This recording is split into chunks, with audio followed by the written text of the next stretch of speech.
Bab 85, saya tidak mau mengundurkan diri untuk takdir. Jordan memandang Rossi dengan bingung, tidak dapat memahami apa yang dia maksud. Rossi berhenti berlutut dan bangkit dari tanah sementara ekspresinya berubah drastis. Matanya penuh tekad seolah-olah dia siap untuk pergi keluar dan mati dengan berani. Rossi berkata, Tuan Stelle, Leonard, Tyler, personel S Corporation, dan orang-orang dari perusahaan Collins tahu bahwa saya di sini untuk menemui Anda hari ini, kata Rossi. Jordan mengangguk dan berkata, aku tahu, dan bagaimana dengan itu? Rossi tiba-tiba berkata, aku bisa tinggal di sini malam ini. Jordan benar-benar terkejut dengan kata-katanya. Sungguh hal yang tidak berperasaan untuk dikatakan. Pada saat ini, Jordan akhirnya mengerti apa yang dimaksud Rossi. Banyak orang tahu bahwa Tyler telah tidur dengan mantan istri Jordan, Presiden S Corporation yang terhormat, yang merupakan aib dan penghinaan besar bagi Jordan. Jika Jordan tidur dengan ibu Tyler hari ini, tidak ada yang akan mengejek Jordan lagi. Metode balas dendam seperti itu jauh lebih mengesankan daripada melumpuhkan Tyler. Jordan menatap Rossi dengan heran. Dia benar-benar tidak menyangka bahwa dia akan rela melakukan pengorbanan yang begitu besar demi menyelamatkan putranya. Nyonya Colin. Jordan melihat cincin di jari manisnya dan merasa agak canggung di depan Rossi, yang 20 tahun lebih tua darinya.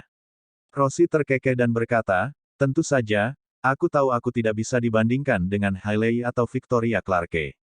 Aku hanya seorang wanita tua yang sudah melewati masa jayaku. Saya benar-benar dapat menerimanya jika Anda tidak tertarik kepada saya. Petik 2. Jordan bahkan lebih kehilangan kata-kata. Rossi memang agak terlalu tua untuk Jordan. Namun, karena dia adalah seorang wanita parubaya, dia telah menjaga kecantikannya dengan baik, dan dia tidak kalah menarik dari selebriti wanita seusianya. Jordan berkata, nih, Collins, kamu cantik. Anda mungkin lebih tua dari saya, tetapi Anda memancarkan pesona dewasa yang tidak dimiliki wanita muda di usia 20-an. Petik 2. Rossi merasa jauh lebih canggung setelah menerima pujian dari Jordan. Yang mengejutkannya, Jordan melanjutkan, namun, meski begitu, aku tidak punya pikiran lain tentangmu. Petik 2. Rossi menundukkan kepalanya lagi. Rencananya untuk menebus kesalahan putranya telah gagal. Tetapi, ada kejutan lain. Aku dengar kamu bisa menyanyi dengan sangat baik. Saya akan senang mendengarkan Anda bernyanyi jika Anda bersedia untuk tetap tinggal. Jordan telah menonton beberapa video Rossi bernyanyi di Instagram sebelumnya dan menyukai nyanyiannya. Rossi memiliki pesona elegan sebagai penyanyi wanita di tahun 30-an dan 40-an, dan Jordan sangat ingin mendengarkannya bernyanyi. Menyeringai lebar dari telinga ke telinga, Rossi berkata, Tuan Stelle, aku benar-benar bersedia bernyanyi untukmu sepanjang malam. Lagu apa yang suka kamu dengarkan? Jika Anda menyukai lagu-lagu populer yang dirilis dalam beberapa tahun terakhir, saya khawatir saya tidak akan bisa menyanyikannya karena saya belum pernah mendengarnya sebelumnya. Petik 2. Jordan berkata, nih, Collins, maafkan saya karena lancang, tetapi ketika saya pertama kali melihat foto Anda, saya pikir Anda terlihat seperti penyanyi dari tahun 30-an dan 40-an di New York. Kebetulan Anda juga dari New York. Kebetulan sekali. Ketika saya masih kecil, saya sering mendengar kakek saya berbicara tentang masa lalu di New York, yang menurutnya paling berkesan baginya. Itu adalah era yang mewakili keanggunan, romansa, modernitas, dan klasisisme. Kakek akan selalu menggambarkan wanita dari era itu dan pakaian glamor yang akan mereka kenakan selama pertunjukan mereka di aula. Mereka bahkan akan menari bersama sambil bernyanyi. Jadi, saya ingin Anda menyanyikan beberapa lagu klasik. Rossi sedikit terkejut mendengarnya. Oh, Tuan Stelle, jadi Anda ingin merasakan suasana New York di masa lalu. Saya lahir lebih lambat dari era itu, jadi lagu-lagu dari era itu juga agak terlalu tua untuk saya. Namun, ibu saya sering menyanyikan lagu klasik lama itu sehingga saya bisa menyanyikannya juga. Petik 2. Stelle, tolong beri saya waktu sebentar sementara saya meminta seseorang untuk membawakan saya gaun dan mikrofon. Petik 2. Jordan awalnya ingin mengatakan bahwa dia akan menyiapkan barang-barang itu. Namun, dia menyadari bahwa dia tidak bisa menyiapkan gaun yang cocok untuknya karena dia tidak tahu ukuran tubuh Rossi. Setelah sekitar 20 menit, seseorang mengirimkan 20 gaun seperti yang diperintahkan Rossi. Tampaknya Rossi adalah penggemar gaun. Stelle, Tolong pilihkan satu untukku. Rosie menata semua gaunnya. Jordan memungutnya tanpa menahan diri dan mulai mengamati masing-masing dengan cermat. Akhirnya, Jordan memilih gaun krem panjang dan menyerahkannya kepada Rosie. Ini dia. Rosie mengambil gaun itu dan berkata dengan hormat, baiklah. Mohon tunggu sebentar sementara saya ganti baju, Ten. Stelle, saya akan menampilkan, You Are My Sunshine. Di villa keluarga Wallace pada pukul 1:30 pagi. Leonard sedang merokok di ruang tamu di lantai pertama. Asbak sudah penuh puntung rokok. Tyler turun dari lantai atas dan berjalan santai. Ketika dia melihat ekspresi sedih di wajah Leonard, dia bertanya, Ayah, ada apa? Petik 2. Leonard mematikan sebatang rokok lagi dan berkata, Ibumu pergi menemui Jordan Stelle. Dia belum pulang. Apa? Tyler melihat jam dan menyadari bahwa ini sudah jam 2:30 pagi. Ini sudah larut malam, dan dia belum kembali. Apa yang bisa dia lakukan di rumah Jordan Stelle? Apakah kamu sudah menelepon ibu untuk mendesaknya pulang?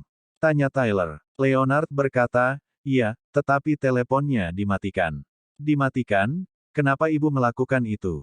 Mungkinkah sesuatu telah terjadi padanya? Ayah? Ayo kita cari dia. Petik 2. Tyler hendak mengganti sepatunya. Leonard menghentikannya. Sebelum mematikan teleponnya, ibumu mengirimiku pesan dan menyuruhku untuk tidak mencarinya. Petik 2. Sehat. Wajah Tyler menjadi pucat, dan dia sangat marah sehingga dia merasakan dorongan untuk membunuh. Dia sudah menebak apa yang mungkin terjadi antara ibunya dan Jordan. Rosie meninggalkan villa Jordan pukul 5 pagi. Leonard dan Tyler sudah menunggu sepanjang malam. Setelah melihat Rosie, Tyler segera berlari ke arahnya dan bertanya, Bu, kenapa kamu tidak kembali semalaman? Apakah bajingan itu Jordan Stelle melakukan sesuatu padamu? Rosie menegur dengan marah, cukup. Jangan memprovokasi Jordan Stelle lagi. Dia bukan seseorang yang bisa kamu permainkan. Petik 2. Tyler, Jordan Stelle telah berjanji padaku bahwa dia tidak akan menyakitimu, jadi kamu bisa keluar seperti biasa sekarang. Anda tidak perlu terburu-buru untuk memiliki bayi lagi. Petik 2. Mendengar ini, wajah Leonard menjadi merah padam. Dia berjalan mendekat dan menamparkan wajah Rosie dengan keras. Memukul. Siapa yang memberimu izin untuk melakukan itu? Tanda tanya tanda seru. Kamu masih istriku. Anda sangat memalukan bagi saya dengan melakukan itu. Petik 2. Leonard berteriak. Rosie berkata dengan keras, aku tidak bisa diam dan tidak melakukan apa-apa saat melihat anakku terluka. Leonard, bisnis kita sudah berakhir, dan kita akan segera menjadi miskin. Kami telah lama kehilangan semua harga diri kami. Tidak, tidak, tidak. Tyler berteriak histeris dan berkata kepada Rosie, Bu, nenek kaya. Keluarga Husely adalah keluarga papan atas di New York, beritahu mereka untuk membantuku, dan kita pasti bisa membunuh si brengsek Jordan Stelle itu. Petik 2. Rosie menggelengkan kepalanya dan berkata, Nak, keluargaku menentangku menikahi ayahmu, dan sekarang setelah ini terjadi, mereka tidak mau membantu kita sama sekali. Lebih baik kita menyerah pada takdir. Tidak, aku tidak akan menyerah pada takdir. Jika Anda tidak ingin memohon kepada mereka, saya akan melakukannya. Jordan Stelle telah menyebabkan Collins menjadi sangat menyedihkan dan bahkan telah melanggar Anda. Aku harus membuatnya membayarnya 10 kali lipat. Petik 2. Tyler berlari keluar dari villa dengan sandalnya. Babak 86, apakah Jordan memaafkan saya? Keesokan harinya, Jordan baru tiba di kantor pukul 10 pagi.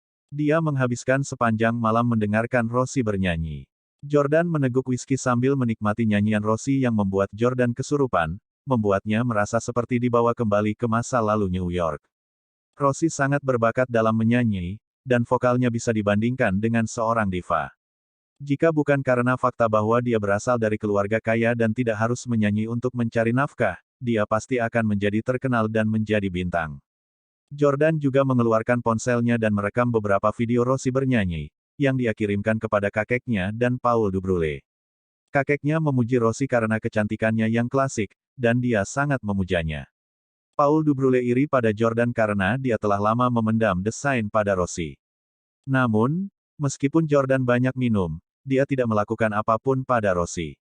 Dia hanya memintanya untuk berganti ke setiap gaun yang dia bawa. Ketuk-ketuk. Masuk. Victoria mendorong pintu kantor Jordan dan berjalan masuk.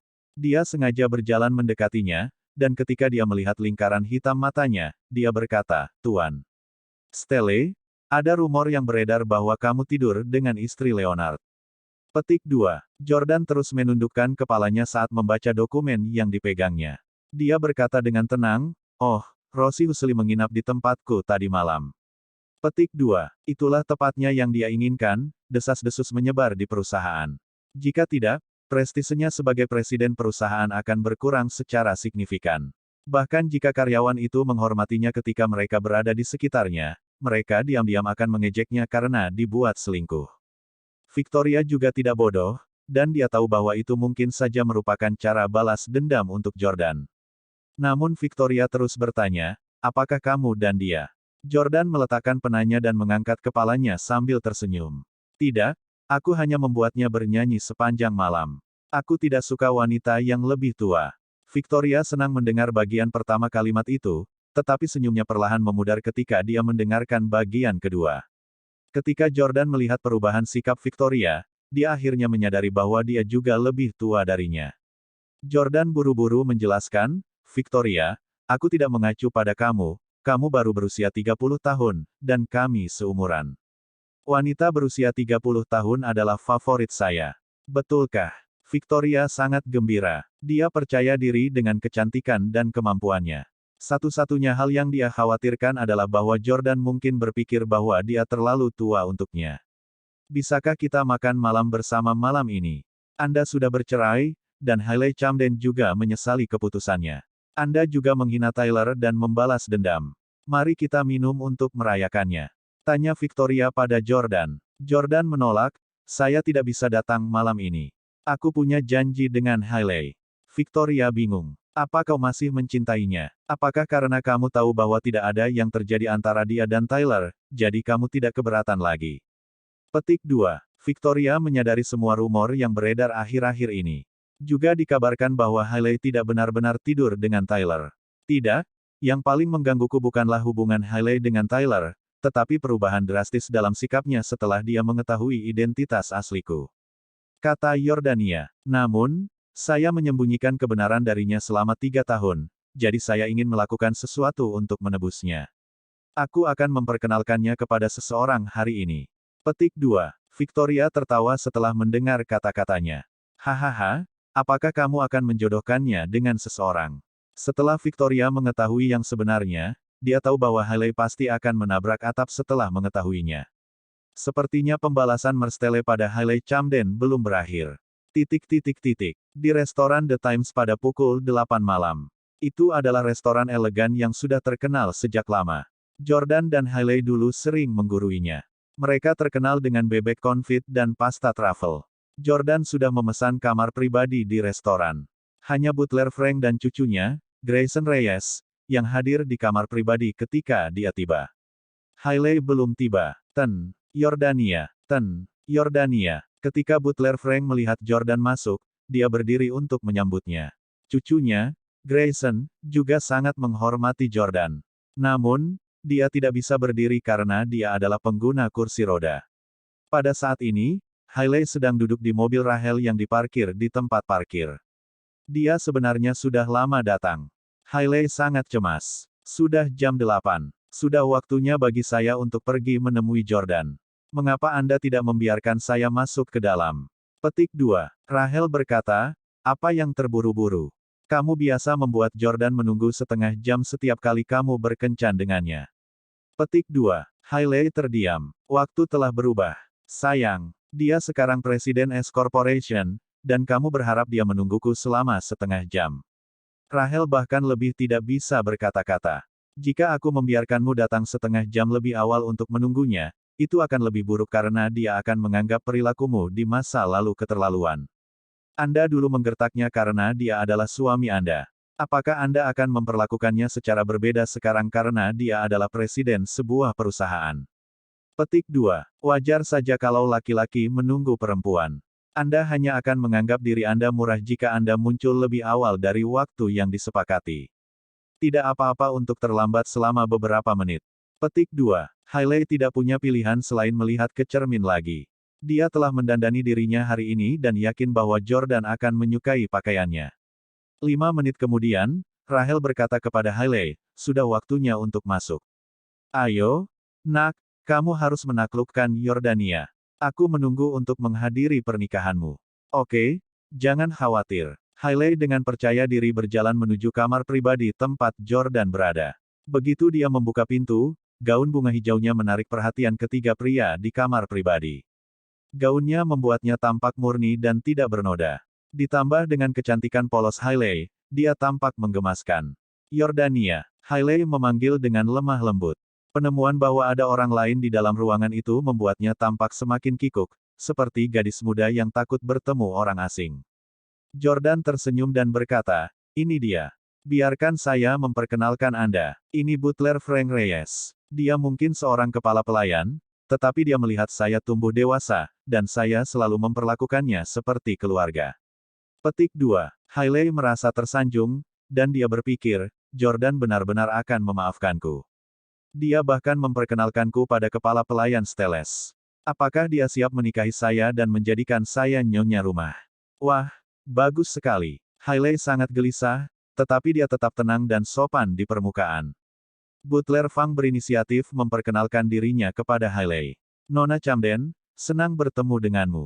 Anda benar-benar menakjubkan. Saya belum pernah bertemu orang yang lebih cantik dari Anda dalam 70 tahun hidup saya sejauh ini. Ketika Hailey mendengar pujian Butler Frank,